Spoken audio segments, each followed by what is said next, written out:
The devil made me do it. I've said it, you said it, and it's a catchy line. But is it true? I believe God never lets us hand over our responsibility to the devil. Yes, spiritual forces influence our behaviors, but the choice is always ours. Demonic influence often works through mindsets, thought patterns, and cultural attitudes, not just through dramatic demon possessions.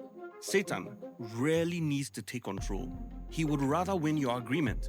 James 3:15 links jealousy and selfish ambition to wisdom that is earthly, unspiritual, and demonic. In other words, when envy and pride rule your heart, it's likely that you swallowed a lie that's steering you towards destruction. The devil doesn't just make us tell lies, he makes us live them.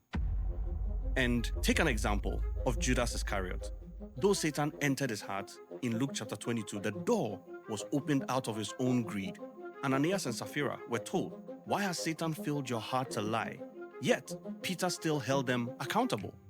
Demons can plant thoughts, they can magnify temptations and distort your desires, but they cannot make the choice for you. The battlefield is all in the mind. If you can change how people think, you can change how they live. Jesus called the devil a murderer, and then he said he was the father of lies.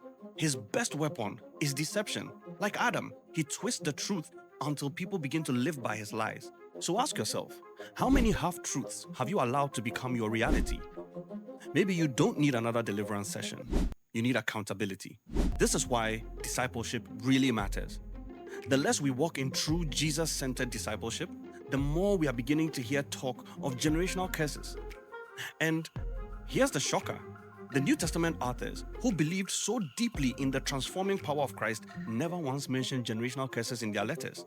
Though many witnessed to first-generation idol worshippers, ideally, they should have been talking about it a lot more than us. Instead, they point us to Romans 12 verse 2, be renewed in your mind. Ephesians 4:22-24, put off the old self and put on Christ. Galatians 5:16, walk in the Spirit. Trust me when I say this, when discipleship declines, old mindsets begin to stay unchallenged, and that's where demonic influence thrives.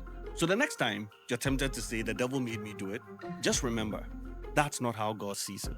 So don't hand the wheel to the enemy and then blame him for the crash. You have a choice.